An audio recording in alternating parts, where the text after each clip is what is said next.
J'espère que vous allez bien. Ah, je suis un petit peu en avance. Bon, c'est pas grave. On attendra quand même pour démarrer. Bon, de mon côté, j'ai un petit rhume, donc j'espère que ça va pas s'entendre trop fort pendant la lecture. Mais ça va, c'est pas trop grave non plus, mais j'espère que ça s'entendra pas. Alors, qu'est-ce que je dois faire? Ah, on va mettre la caméra, ça serait pas mal. Ok. C'est bon, on est centré, ouais. Alors, est-ce que il y a déjà des gens? À part Bounty, j'ai vu que tu étais là, donc salut à toi. Est-ce qu'on a d'autres personnes qui sont connectées? Je vais regarder. Je ne pense pas, mais... Non, je pense que pour l'instant... Ah, quoique, peut-être que... Mais je sais pas si c'est des bots ou... Je sais jamais si c'est des bots ou des vraies personnes. Alors, j'ai un petit peu réorganisé l'inventaire. J'ai recentré la caméra et j'ai tout mis... les trucs sur la droite, comme ça c'est un petit peu plus clair.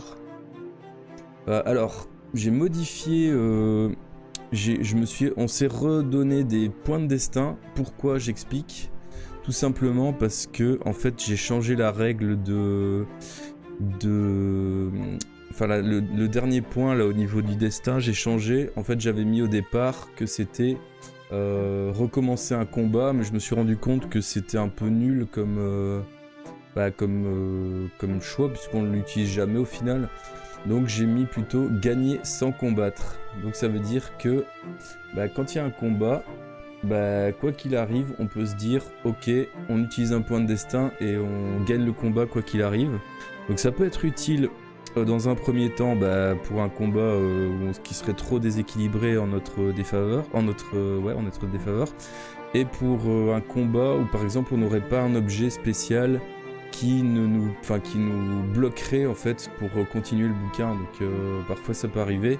Il y a des combats qui ne sont réalisables que si on a looté un objet en particulier, quoi. Donc ça serait con de pas pouvoir aller plus loin par rapport à ça. Donc j'ai pour ça que j'ai remis 3 points de destin, parce qu'on était mort, il me semble, je sais même pas si c'est pas 3 fois, donc je sais plus si c'était 4 ou 3 points de destin que je devrais remettre. Mais on était mort sur le même combat plusieurs fois à cause d'un jet de dés. Donc du coup, je me suis dit que la règle de gagner le combat automatiquement, c'était mieux. Et ça fait en sorte qu'on récupère des points de destin du coup. Ce qui nous permettra certainement de terminer le bouquin. Donc voilà pour les explications. Je ne sais pas si vous avez tout compris. Et on va bientôt commencer. Alors, on était au 166. 166, c'était... Je sais pas si vous vous souvenez un petit peu de ce qui s'est passé. On était... je pense qu'on avait été voir dans une pièce où il y avait des chiens maléfiques et des gardiens, je sais plus exactement. Et du coup, on s'était barré, on avait descendu l'escalier, il me semble. Donc on était ici, au 166. Ouais, pour le changement, je me suis dit que le problème c'est qu'il y avait des combats des fois qui étaient vraiment impossibles ou tirés par les cheveux, et ça serait vraiment con de rater le bouquin juste pour un combat en particulier, quoi. Du coup, je pense que c'est pas mal.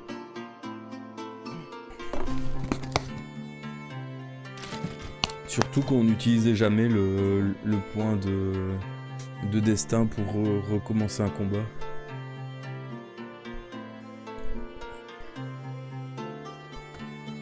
Alors, test au niveau des dés. Est-ce que ça fonctionne?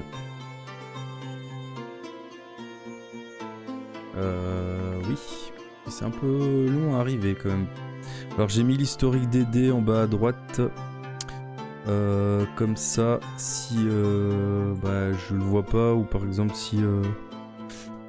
s'il y a plusieurs dés qui sont lancés, je peux toujours voir le dernier qui est situé en bas. Et sinon, oui, les fêtes se sont très bien passées. J'ai encore fait ça en famille hier et voilà, j'arrête pas depuis 2-3 jours là, et je commence un petit peu fatigué, mais ça va, là on est tranquille jusque dimanche. J'espère que de ton côté aussi ça s'est bien passé, que t'as eu des cadeaux qui te plaisent. Je suis sur le portable pour l'instant, après j'irai... Ok, pas de soucis. Je lancerai les dés du coup. Alors moi j'ai eu notamment... Enfin j'ai eu plusieurs cadeaux, mais un cadeau que j'aime beaucoup c'est j'ai eu une tour à dés. On parle de dés justement. Donc ça c'est cool. Pour mes jeux de plateau et tout. Ça permettra d'éviter que les dés tombent de la table à chaque fois qu'on les lance un peu trop fort. C'est du vécu, ça arrive assez souvent, il n'y a pas que moi. Du coup cette tour elle tombe vraiment à pic. Et je pense que j'en achèterai plusieurs. Parce que c'est vraiment pratique.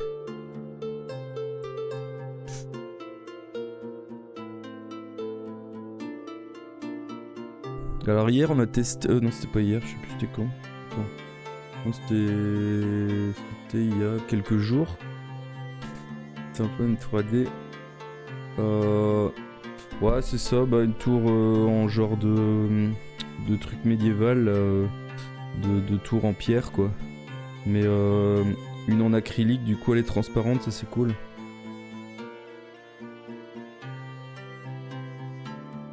Ouais donc on a testé, enfin on a testé, moi je connaissais déjà le jeu mais je l'ai fait en live.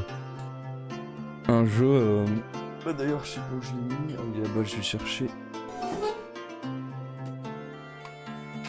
On a joué à ça il y a quelques jours, The Road, je sais pas si tu connais. Un très bon jeu Bah c'est un jeu solitaire, hein. Mais il est vraiment cool, c'est un peu dans la veine des bouquins dont on est le héros. Et c'est vraiment chouette. On refera ça prochainement je pense. La peindre non je pense pas. Je préfère quand c'est transparent. C'est chouette de voir les dés qui se cognent quoi, qui se cognent dans la tour, c'est cool. Ouais franchement c'est sympa parce que allez tu peux t'imaginer vraiment même par rapport à des cartes comme quoi ça peut limite presque raconter une histoire en fait, c'est ça qui est marrant. Et toutes les parties sont différentes en fait. Et là pour la première que j'ai fait en live, on l'a gagné quoi. Alors que j'ai déjà fait des parties, genre tu meurs au jour 2 ou 3 quoi. Parfois ça peut arriver que tu te chopes vraiment plein de trucs à la suite et t'arrives pas à finir le jeu. Et en plus là on s'était donné un objet de départ et un objet aléatoire, mais tu as plusieurs niveaux de difficulté. Tu peux faire commencer sans aucun objet avec soit la corde ou le masque à gaz et un objet aléatoire, ou soit la corde et le masque à gaz et un objet aléatoire. Donc pour la prochaine fois je pense qu'on le fera en mode survivant, c'est-à-dire sans aucun objet. On commencera comme ça. Et il y a aussi des personnages, ça j'ai pas montré, mais je vais montrer la prochaine fois. Donc on peut jouer carrément un personnage avec des pouvoirs. Il y en a plusieurs dans la boîte, il me semble qu'il y en a 4. Et du coup ça peut être pas mal aussi. Il faudra que je fasse un live spécial avec... je pense qu'on fera 1 ou 2 parties, parce que c'est quand même assez long. Et alors on testera les personnages. J'ai déjà fait mais il y a longtemps, je me souviens plus trop. Enfin bref. On va commencer de toute façon ici, on n'est pas là pour parler du jeu. Je pensais que Loliette allait être présente, mais apparemment... bon, elle arrivera peut-être après.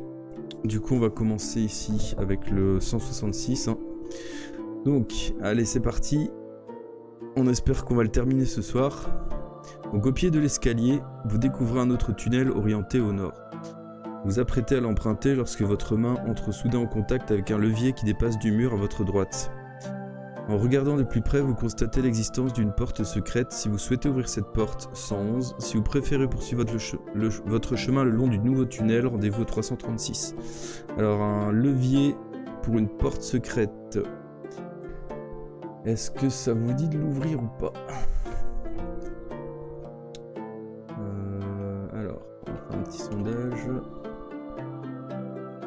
Ouvrir porte secrète. Oui ou non ?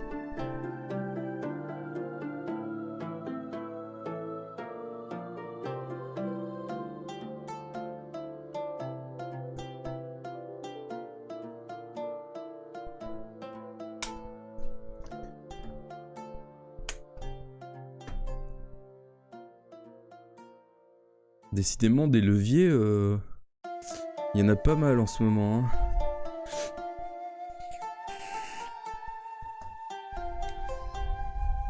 C'est vrai qu'on est arrivé dans la forteresse. Du coup, j'imagine que ça doit être full piège.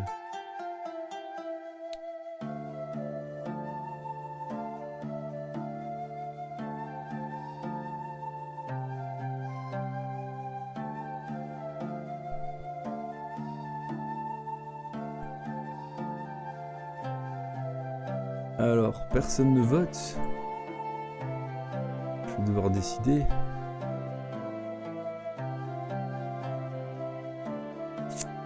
Alors moi je pense qu'on va quand même essayer de l'ouvrir, hein, 111. Curieux de voir ce qu'il y a derrière cette porte.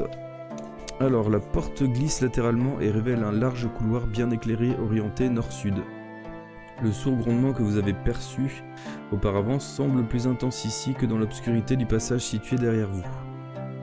Ah oui, c'est vrai que t'as pas le vote. Merde. À votre gauche, vous remarquez une porte et au loin un croisement. Si vous souhaitez vous diriger vers ce croisement, rendez-vous au 254. Si vous préférez, refermez la porte secrète et poursuivez votre exploration du passage obscur 336. Alors donc c'est un... À votre gauche, vous remarquez une porte et au loin un croisement. Ok, on va aller voir vers le croisement. De toute façon, je suppose que au pire, on pourra toujours ouvrir la porte. Je pensais qu'il y aurait eu 3 choix possibles du coup. Alors, vous découvrez une autre porte de pierre dans le mur ouest du couloir. À travers un judas aménagé en son centre, vous apercevez de l'autre côté une cellule. Un vieil homme est recroquevillé dans un coin de la prison, les cheveux et le visage souillés de sang et de crasse. Sa toche bleue est si sale qu'on ne voit presque plus les croissants de lune et les étoiles dont l'étoffe est brodée. Si vous souhaitez ouvrir la porte de cette cellule, rendez-vous ici. Si vous préférez ne pas prêter attention au vieil homme et poursuivre votre chemin le long du couloir, rendez-vous au 276. Alors on va aller voir le vieillard. Hein.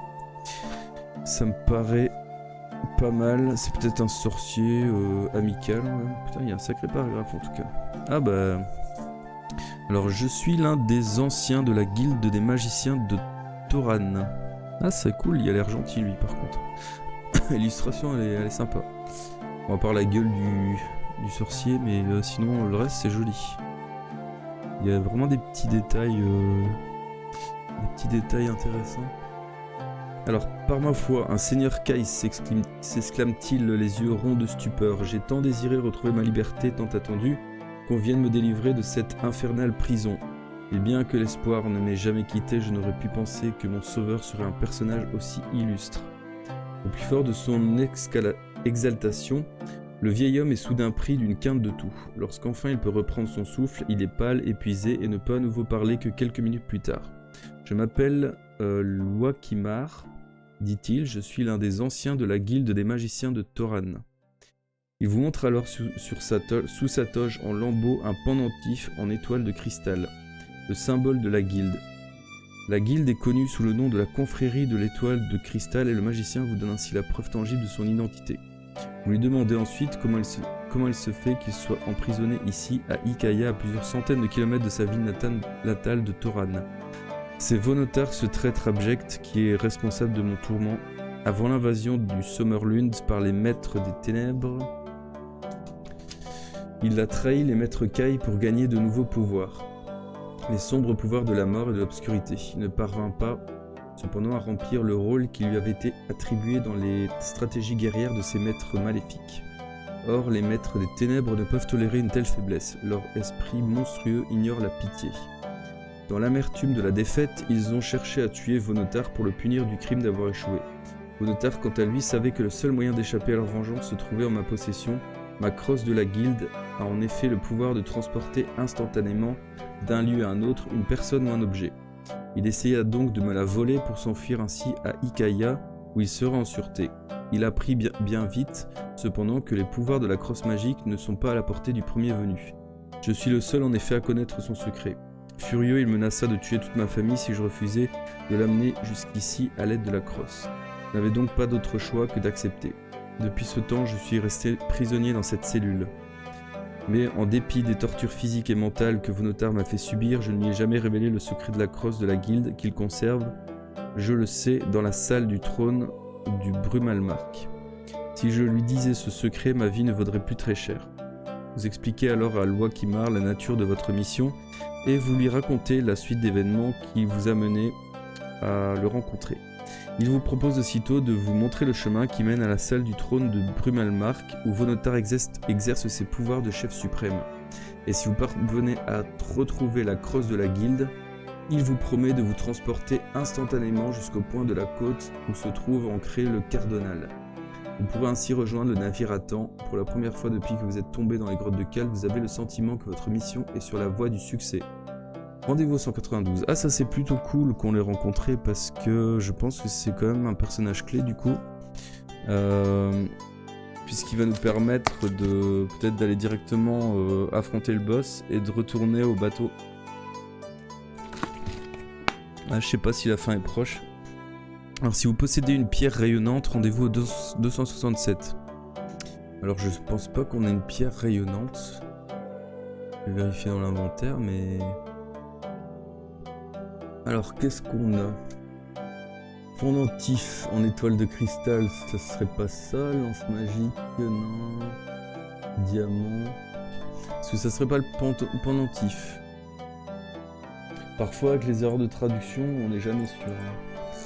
Attendez, je vais aller vérifier parce que je me méfie de ces traductions de merde.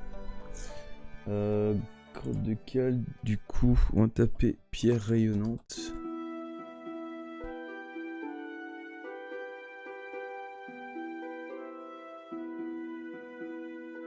Non, apparemment, c'est pas ça.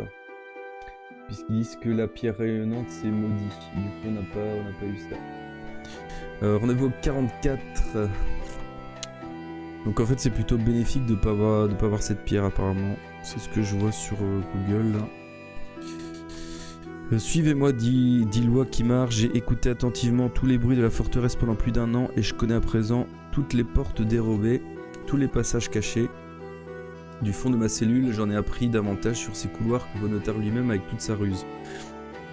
Vous suivez alors le magicien à travers un réseau de tunnels et de passages secrets, d'escaliers et de salles froides et obscures. Au sommet d'un escalier particulièrement raide, vous arrivez devant une porte de pierre. Une odeur étrange et écœurante filtre à travers un petit Judas. Ce sont les cuisines, murmure Loakimar, en faisant une grimace éloquente pour exprimer tout le dégoût que lui inspire la pitance servie dans la forteresse. Cette porte secrète est située juste à côté d'une cheminée dans laquelle brûle un feu d'enfer. Un grand chaudron de pierre rempli de gruau est suspendu au-dessus du feu. 2 barbares des glaces sont assis à une table proche devant les bols vides. Si vous avez une potion noire de ronces des cimetières, rendez-vous 79. Si vous avez une potion verte de brosse à potence, si vous ne possédez aucune de ces 2 potions, il vous reste à ouvrir la porte pour attaquer par surprise les barbares désarmés. Oula, je ne sais pas si on a les potions, je ne pense pas. On a une potion de somnifère. On a une potion de somnifère, mais ça doit pas être ça.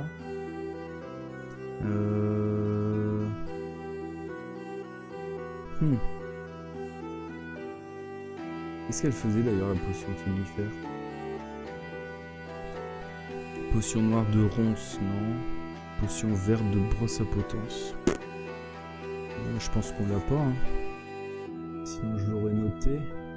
Une potion d'habilité. Du coup on va au 270 en espérant que le combat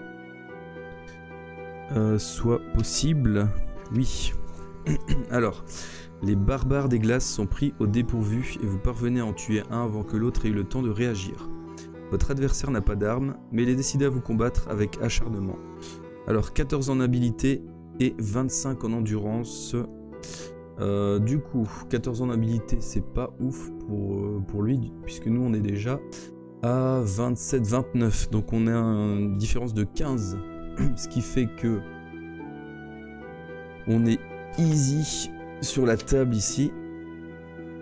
On est max, on va lui mettre de gros dégâts. Et s'il y a des gens sur le chat qui peuvent faire le lancer de dés pour faire le combat, on va faire le premier assaut. Donc n'hésitez pas, si vous avez des questions par rapport au combat, comment ça se passe, n'hésitez pas à le demander sur le chat, sinon je ferai le combat moi-même. Donc en gros, il y a une petite fenêtre avec les dés qui se trouve dans la description de la chaîne, dans la bio. Vous pouvez la détacher, la mettre juste à côté de la vidéo, comme ça vous pouvez regarder en même temps. Et vous pouvez faire les lancers de dés. Donc je vais attendre un petit peu. Et si personne ne le fait, je lancerai le dé moi-même. Donc ici, alors, je suppose que vous connaissez comment ça se passe. Donc ici, c'est les différences par rapport les différences au niveau de l'habilité entre les personnages. Du coup, il a 14, nous on a 27. Donc on a plus 11 ou supérieur, donc on regarde dans cette colonne. Et ça, c'est les dés qu'on va faire, donc un D10. Du coup, si on fait 1, on lui mettrait 9 de dégâts et nous on prendrait 3. Et à partir de 7, on lui met un one shot en fait. Non, à partir de 8, pardon. À partir de 8, on le tue instantanément, tué sur le coup. Et on prend aucun dégât. Donc il faut faire 8, 9 ou 10. Mais bon, je pense que le combat devrait bien se passer.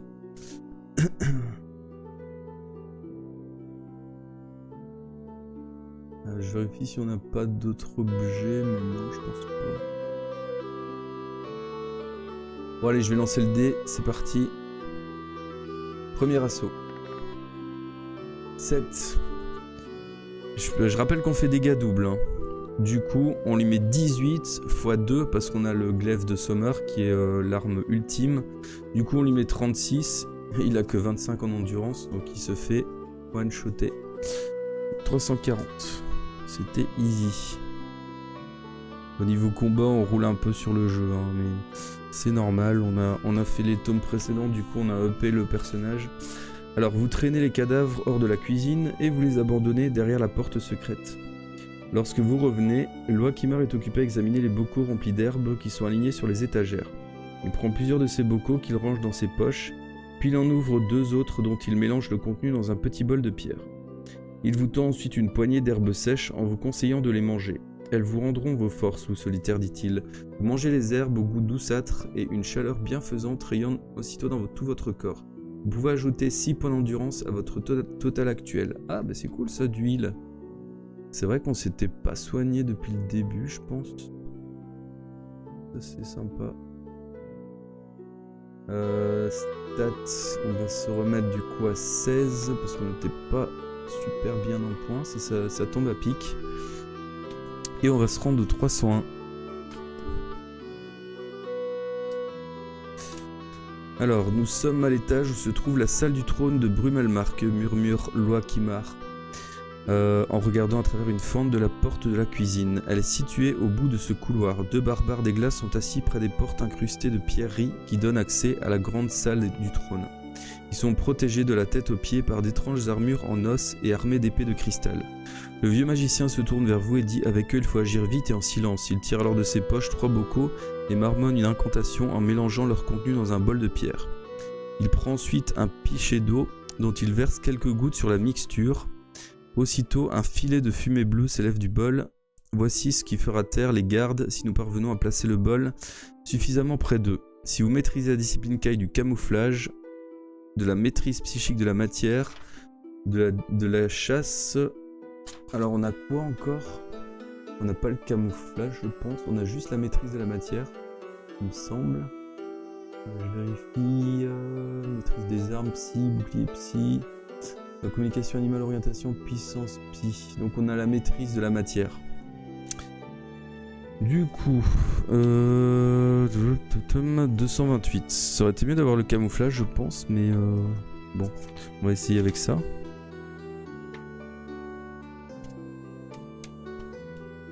Alors vous faites appel à tous vos pouvoirs de concentration pour élever le bol d'herbe fumante et le faire avancer dans le couloir suspendu dans les airs.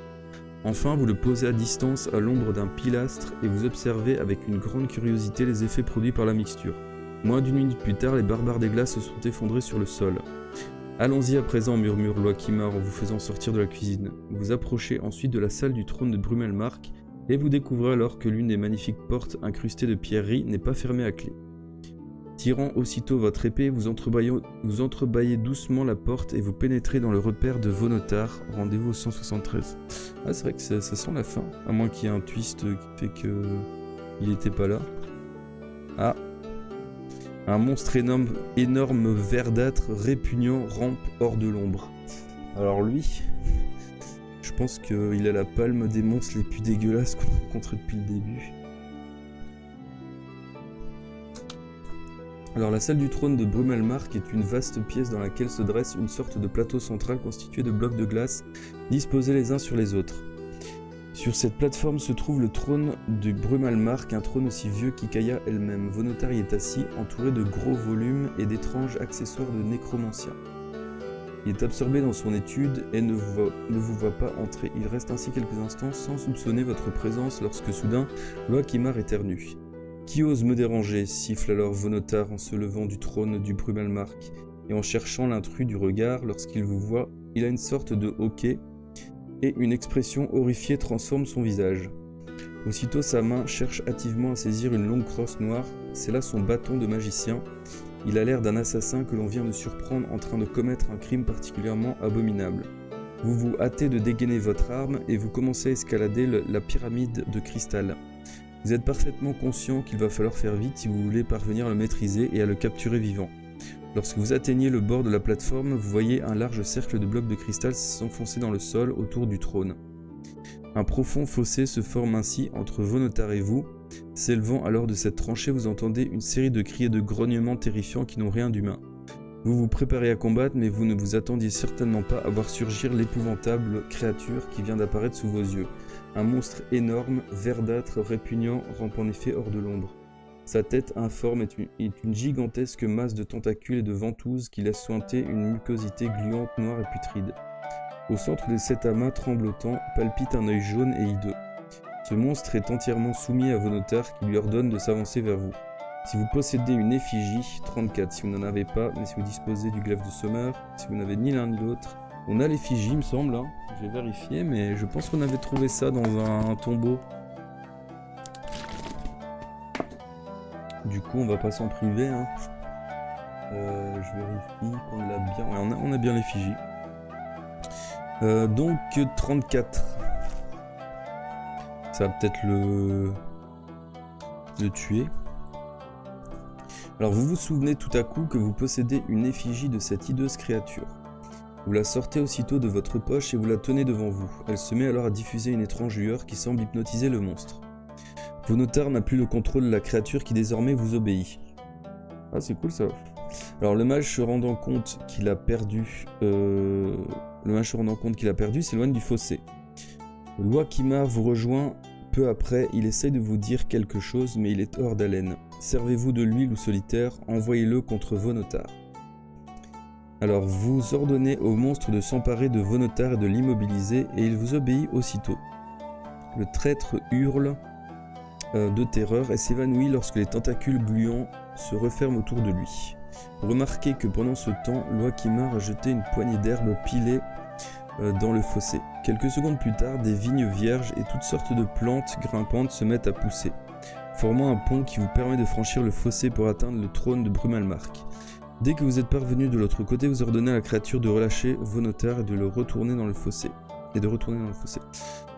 Obéissante, elle se glisse dans l'obscurité et les blocs de cristal s'élèvent lentement pour se remettre en place. Ligotez-le, loup solitaire, crie Loakimar tandis qu'il cherche la crosse de la guilde, et prenez soin de lui ôter ses bagues et ses amulettes. C'est un maître en matière de fourberie et il ne faudrait surtout pas qu'il manque la petite fête que le Sommerlund lui réserve pour son retour. Vous suivez les recommandations de Loakimar et vous assurez que Vonotar est bien attaché. Ah, la voici, s'écrie enfin le magicien d'un ton triomphal. Il vient de découvrir la crosse de la guilde parmi les feuilles de vigne vierges enchevêtrées au pied du trône.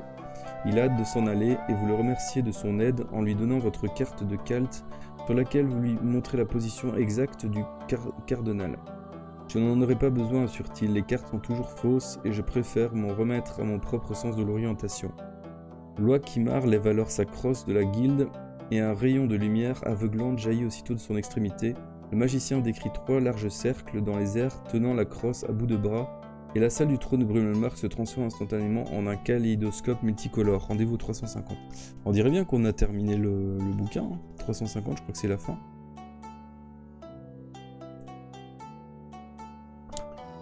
C'est la fin tout ça, je pense. Du coup, on n'aura même pas besoin d'utiliser d'autres points de destin. Donc on l'a fait legit, 100% legit. Alors la multitude de couleurs s'estompe et vous ressentez soudain une soudaine chute de température. Vous vous trouvez à présent sur la banquise de Liuk à moins de 800 km de l'endroit où le cardinal est ancré. Ah, quand même 800 km. Hein. Alors Loakimar et Vonotar sont auprès de vous et tous deux frissonnent dans la fraîcheur de l'air du matin. Quelques minutes plus tard, l'homme de vigie du cardinal vous aperçoit et une chaloupe est immédiatement mise à la mer pour venir vous chercher. Putain, il nous voit à 800 km. C'est chaud quand même. Alors le capitaine vous accueille à bord du navire en vous félicitant pour votre courage et votre habileté, tandis que Vonotar le traître est hissé sans ménagement sur le pont et aussitôt enfermé à fond de cale.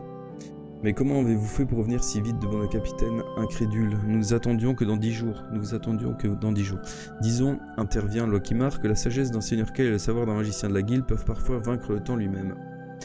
Alors, une expression perplexe apparaît sur le visage du capitaine, mais elle laisse place peu à peu à un sourire. Il semble qu'il ait compris à demi-mot ce que le magicien voulait dire. Votre voyage de retour à Anscavern se déroule sans encombre, mais vous êtes quelque peu attristé cependant par le souvenir de vos guides courageux que vous avez dû laisser derrière vous. Votre arrivée dans le port de la côte sommerlundaise est attendue par une foule anxieuse de savoir ce qui s'est passé. On craint en effet que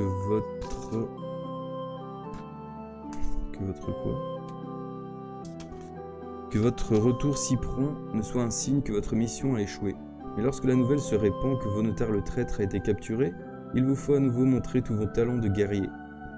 Cette fois, ironie du destin, c'est Vonotar lui-même que vous devez défendre contre la foule déchaînée qui monte à l'assaut de la prison d'Anscavern pour lyncher l'infâme bossu. Vous parvenez malgré tout à protéger le prisonnier et à l'amener à Toran où l'attend son procès. À l'aube de la fête de Maesmarn, Vonotar le traître est jugé par ses anciens compagnons rassemblés dans les sous-sols du temple qui abrite la guilde de l'étoile de cristal. À l'issue des débats, il est reconnu coupable de tous les terribles crimes qu'il a commis. On le conduit alors en silence dans une salle du temple située loin dans ses profondeurs et où se trouve l'aveugloire. Il s'agit d'un point de passage vers d'infinies ténèbres, le seuil d'une prison éternelle de laquelle il est impossible de s'échapper. Vous êtes le vengeur de ces crimes et c'est à vous que revient la tâche de précipiter le traître abject dans les limbes de l'aveugloire. Votre mission est désormais accomplie, vous avez survécu aux grottes de Kalt et libéré le Sommerlune de la menace que Vonotar faisait peser sur lui. Mais le feu des batailles et le défi d'une nouvelle quête tout aussi désespérée vous attendent désormais dans le 4e volume de la série du loup solitaire intitulé Le Gouffre Maudit. Voilà, on a réussi. Yes. Bah il était court ce bouquin au final. Qu'est-ce que vous en avez pensé ? Je trouve pas que c'était le meilleur. J'ai préféré les deux autres. Celui-ci il est un petit peu bateau comme bouquin. Merci pour le GG. Ouais bah après c'est vous qui avez fait les choix aussi hein, donc c'est plutôt GG à vous. Alors il y a une illustration à la fin, j'avais vu, je sais pas ce que c'est. Ah bah voilà le Vonotar là. Le bossu. Qui va se retrouver dans la prison l'aveugloire. Alors on va aller chercher le 4e bouquin